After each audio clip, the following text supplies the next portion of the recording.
Attention deficit hyperactivity disorder is a neurodevelopmental disorder that affects both children and adults.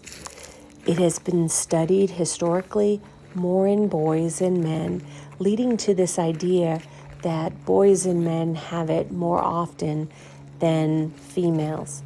However, we now understand that ADHD is not limited to any specific gender and can affect women at equal rates.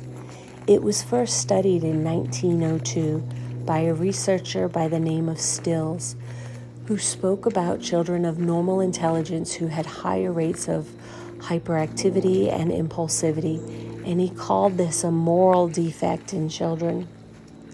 The core symptoms of ADHD, inattention, hyperactivity, and impulsivity, are the same for both genders.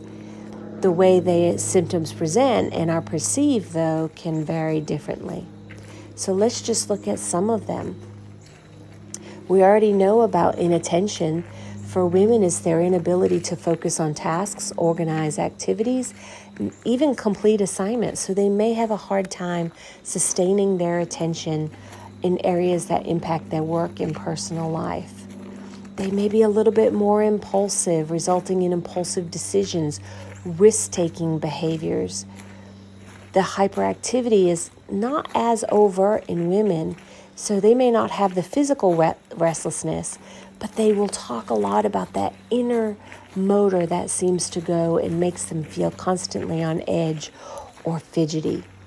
Women with ADHD often experience heightened emotions and mood swings, and they may have difficulty regulating their emotions, and this leads into problems in relationships and daily functioning.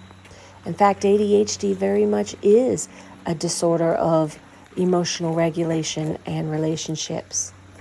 Some women have learned to compensate and mask their ADHD symptoms, which makes diagnosis hard because they don't get diagnosed until later in life.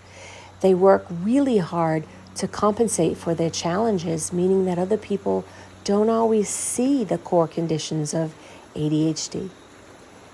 Women with ADHD are also more likely to have comorbid conditions like depression, anxiety, eating disorders, and low self-esteem. These will complicate diagnosis and treatment. So at its heart, ADHD impacts various aspects of a woman's life, including education, work, relationships, even the way they feel about themselves, because it can be isolating. Keep that in mind the next time you tell a female to try harder or to focus more, because they're probably giving you everything they have, and they're probably feeling very judged for not being good enough or not having what it takes to be successful.